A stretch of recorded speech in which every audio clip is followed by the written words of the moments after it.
So, hi, beautiful people.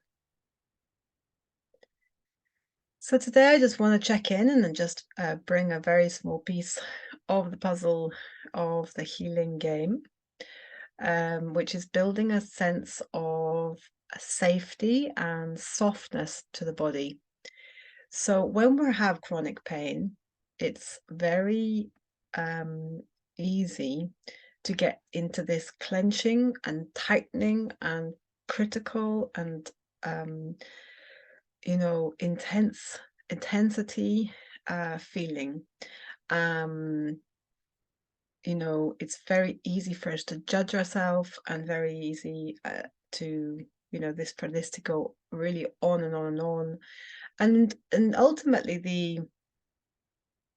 the body and the healing process has started because there is a need for softness.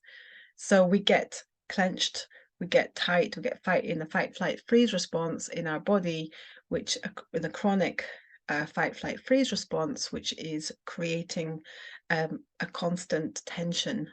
And so we add to that um, by giving ourselves a hard time through, especially in the beginning of the healing process. And this is my clients come to me with this, and I had it when I was just going through my healing journey. That I healed myself from 18 different symptoms and chronic pain that I had had for many, many years. And this was a very, very big part, a big piece in the healing, the shift in the self-concept and self critical lens that I saw everything through. So I criticized myself, all the time without even realizing it.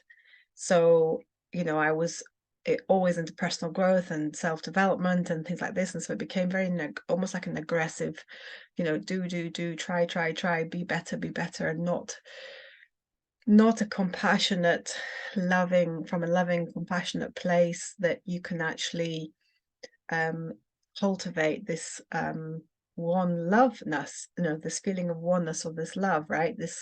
So self-love is a muscle, it's a practice, and so actually what I often share with my clients is that we need to, the body was telling us, it was telling me, and it's telling you to be more compassionate, to be more aware of your self-critical voice, your self analyzing and judging, and start to cultivate a feeling of compassion and even self-love, ultimately self-love.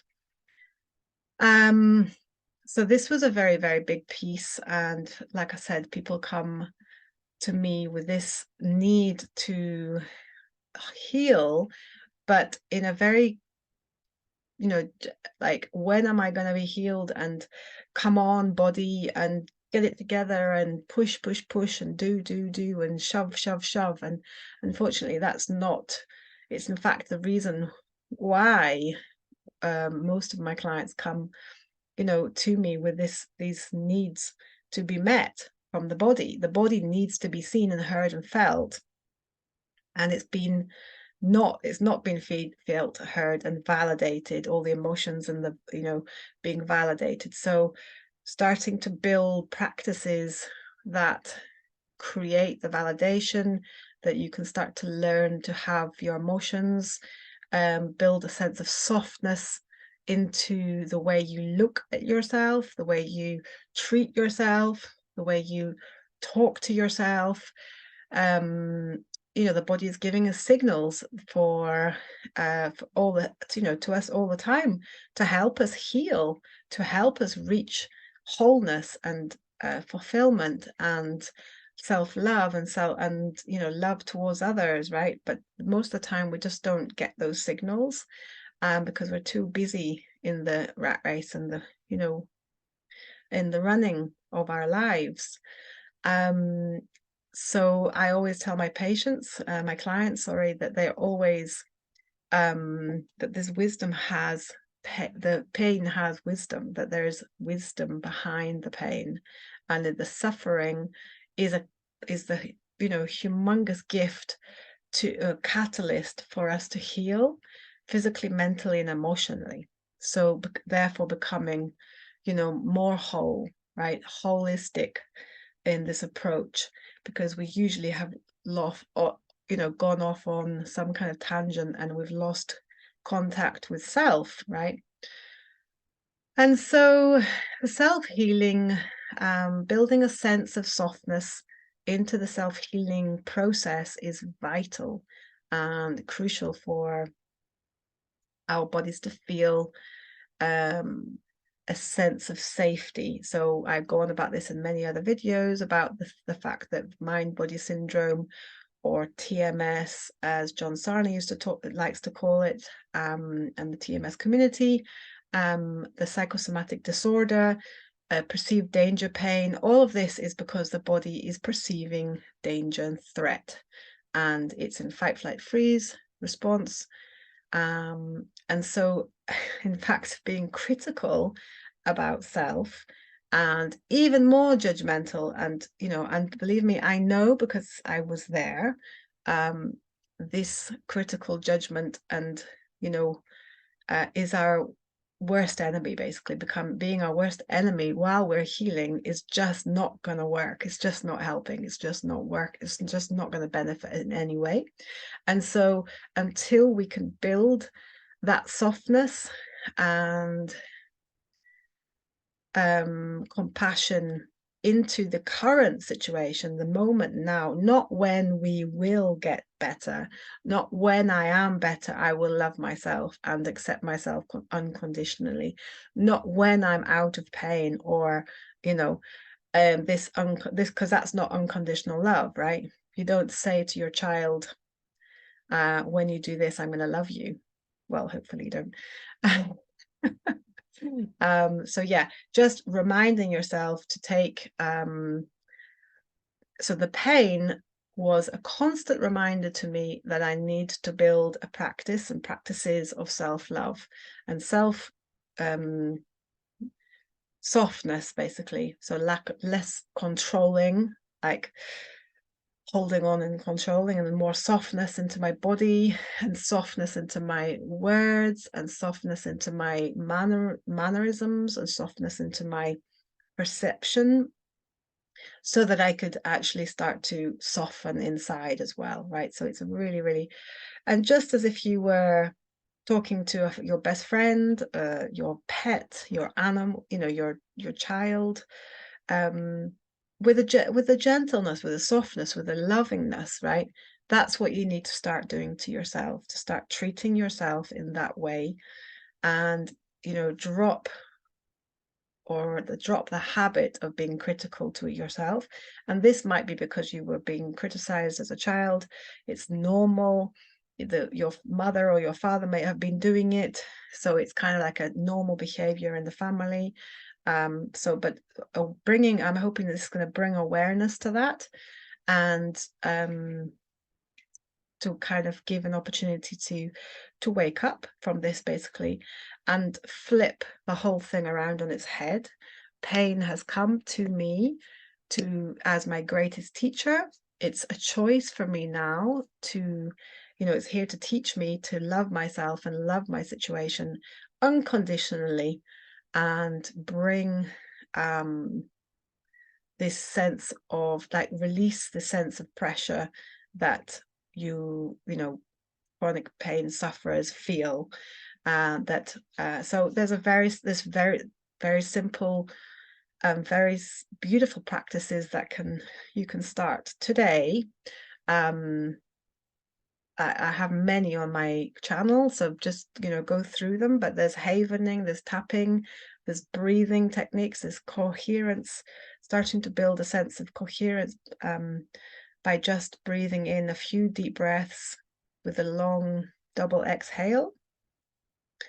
putting your hand on your heart, and feeling a sense of gratitude, even for the moment, for the life that you have, for the feet, for your feet, for your hands, for your eyes. If you don't have many other things to be grateful for, you could always find something to be grateful for. And so this starts to bring a sense of safety internally, regardless of the external world, internally. And that's what we ultimately need.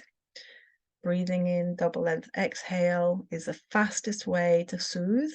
You can do havening of the face, a few times, and the arms. So bringing in the delta wave, which is a fast way to calm and soothe. I've shown you that on other videos. Yeah, just feeling your senses, rubbing 2 fingers together just to create, to take away the stress, start focusing on the internal world, and your senses really helps to bring that back to, a sense of safety in your body. So these are acts of love, self-love, and as soon as I start to feel critical, I notice it now, whereas before I wouldn't even notice it. I would have a voice in my head saying, what an idiot you are. Or that's just, you're going to fail, or there's no point trying, or whatever it was. Everyone has this little critical voice in their head. And so it's, first of all, is becoming aware of that. And second of all, is to start to create a space between those two things. You know that it's there, but it's not you. And bringing a sense of compassion. So I was terrified of having my emotions, because I was terrified of the critic inside that would tell me, there you go again, having another tantrum. There you go again, being angry, but you're such an angry person, or you're such a this kind of person, or such a that kind of person. And it was my worst enemy, basically. So of course the internal world reflects that, right? And I promise I keep these videos shorter, so I'm going to just leave it there. But I'm just going to say that it's so vital in this healing journey to create a softness in yourself with self-healing, self-loving practices. And like I said, there are many different variations that you can do. And please just start today, because the more we can create self-love in our hearts for ourselves, which is the ultimate need, connection to self, then we can connect with others at a heartfelt level and an emotional felt level, creating freedom, relationships with more freedom, and then we can also feel connection to the bigger collective whole and the universe whole. So with that, I'll love you and leave you. And if you need any more help with this, please message me, DM me. I'm available for empowerment calls to see how it is to work with me. I have a Facebook page as well, with lots of videos and help and resources, and also on the YouTube channel. Subscribe and send this to a friend if this has been helpful for you. So with that, I love you and leave you, and I'll see you next time. Bye.